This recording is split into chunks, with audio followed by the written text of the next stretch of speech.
देखो second normal form पे आ जाए। सेकंड नॉर्मल फॉर्म क्या होती है, देखो इसका सबसे पहले स्टेप है कि फर्स्ट नॉर्मल फॉर्म होना चाहिए। फर्स्ट नॉर्मल फॉर्म क्या होती है याद दिलाता हूँ, कोई भी एट्रीब्यूट में मल्टी वैल्यूड फंक्शन मतलब मल्टी वैल्यूड नहीं होना चाहिए, कोई भी एक कॉलम में तुम्हारी मल्टी वैल्यूड नहीं होनी चाहिए, ठीक है। नहीं समझ में आ रहा है तो इससे पहले वाली वीडियो देखना, उसमें समझाया है, ठीक है। अब सेकंड नॉर्मल फॉर्म होता है, पहले तो फर्स्ट नॉर्मल फॉर्म में होना चाहिए। दूसरा होता है कि non prime attribute should be fully functional dependent on the candidate की। जो नॉन प्राइम एट्रीब्यूट्स मैंने बताया था ना कि जो कैंडिडेट की जो बनाने में काम नहीं आ रहे हैं वो तुम्हारे कैंडिडेट की पे ही डिपेंडेंट होना चाहिए। और दूसरी बात आती थी no partial dependency. Partial dependency क्या होती है, देखो मैं बताता हूँ। Means a part of candidate key must not determine non primability. अब देख ये देखो अब समझ में आएगा। इसमें कैंडिडेट की क्या थी, ए था, है ना। अब एक प्राइम एट्रीब्यूट आया था जो कि कैंडिडेट की को बनाने में यूज हुआ, नॉन प्राइम एट्रीब्यूट आया था बी सी डी। अब क्या है, क्या है नॉन पार्शियल डिपेंडेंसी, क्या है रही है, means a part of candidate key must not determine any non prime attribute. Non prime attribute क्या है, बी सी डी। अब देख prime part of attribute candidate key क्या है, यहाँ पे सिर्फ एक क्या ए है।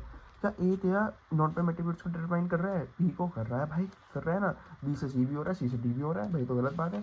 ये चीज़ नहीं होनी चाहिए, नो पार्शियल डिपेंडेंसी, ऐसा नहीं होना चाहिए भाई साहब, ठीक है। तो यही सिंपल सी चीज़ है, एग्जाम्पल है, फालतू की चीज़ है, ये याद कर लो, हो जाएगा। डिफाइन नहीं आती है, कुछ ज़्यादा चीज़ नहीं आती, ठीक है। थर्ड नॉर्मल फॉर्म क्या होती है, table must be second normal form, ठीक है।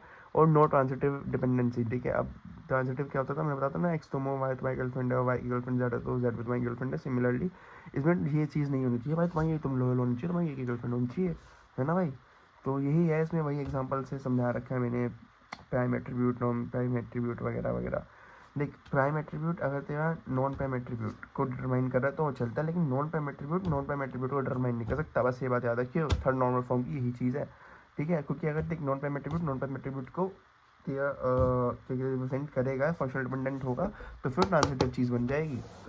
तो check third normal form, functional dependency check करो कैसे। देख फंक्शनल डिपेंडेंसी क्या कहती है, L H S must be candidate key और सुपर की। एल एच एस क्या होता है, L H S must be candidate key और सुपर की, और R H S is a prime attribute. R H S जो है प्राइम एट्रीब्यूट होना चाहिए, ओके। अब देख इक्वेशन ले लिया A B C D, functional dependency हमें गिवन है, ये पहले से गिवन थी, ठीक है। ये लेफ्ट हैंड साइड है फंक्शनल डिपेंडेंसी की, राइट हैंड साइड है, ठीक है। अब इसमें क्या बोल रहा है, जो फंक्शनल डिपेंडेंसी है, L H S must be candidate key और सुपर की। एल एच एस जो है वो या तो कैंडिडेट की हो या तो सुपर की हो। इसका देख पहले तो कैंडिडेट की बना ले। कैंडिडेट की क्या है, देख A B plus A B का तो क्लोजर निकालेगा, ए बी सी डी आ गया तो कैंडिडेट की बन गया। सिमिलरली डी बी भी आएगा, तो इससे कैंडिडेट की ये दोनों आएगी। इसके प्राइम एट्रीब्यूट के बनेगी ए बी और डी, ठीक है। और नॉन प्राइम एट्रीब्यूट जो बचा हुआ है सी। सी हमेशा अकेला ही आ जाता है बेचारा, चल छोड़। अब देख एल एच एस मस्ट भी कैंडिडेट की और सुपर की। एल एच एस जो है कैंडिडेट की या फिर सुपर की है, हाँ है। इसमें क्या है, कैंडिडेट की या सुपर की है, नहीं है। और क्या मतलब दूसरा भी ट्रू होता चलेगा। दूसरा क्या है, right hand side is a prime attribute. A क्या है, प्राइम एट्रीब्यूट है। तो क्या है थर्ड नॉर्मल फॉर्म में अगर मान लिया दोनों कंडीशन सेटिस्फाई नहीं हो रही होती ना, दोनों ही सेटिस्फाई नहीं हो रही होती कि मतलब फॉर एग्जांपल यहाँ पे भी, अब यहाँ पे तेरा सी होता, फॉर एग्जांपल डी होता, तो फिर फॉल्स होता, फिर थर्ड नॉर्मल फॉर्म में नहीं होता।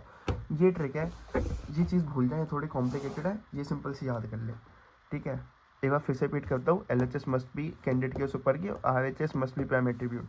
बस ये याद कर ले। थर्ड नॉर्मल फॉर्म के लिए बात आते हैं B C N F, Boyce Codd normal form. भाई एक स्पेशल केस है तेरा थर्ड नॉर्मल फॉर्म का, जिसमें और ज़्यादा रिस्ट्रिक्शन है। अब देख यहाँ पे तो और लगा रखा था ना हमने, या तो ये हो जाए तो ये हो जाए, बस यहाँ पे भाई रिस्ट्रिक्शन ज़्यादा हो गई। राइट हैंड साइड वाली चीज़ नहीं चलेगी तेरी एल एच एस में, तेरा जो है कैंडिडेट की या फिर सुपर की होना ही होना चाहिए, बस यही चीज़ है, और कुछ इसमें न्यू नहीं है। ये एक सर्कल सा बना रखा है जिससे देखो समझ में आ जाएगा। बी सी देख, अब देख जो बी सी एन एफ है वो थर्ड एन एफ तो हो गई होगा, जो थर्ड एन एफ है सेकंड एन एफ हो गई होगा, जो फर्स्ट एन एफ है जो फर्स्ट है वो तो फर्स्ट हो गई होगा, ठीक है। यही चीज़ है फंक्शनल डिपेंडेंसी वगैरह पढ़ा के। Third normal form of always ensure dependency preservancy, हाँ इसमें थोड़ी थ्योरी है, इसका स्क्रीनशॉट ले ले, पढ़ लियो, थ्योरी की चीज़ है थोड़ी।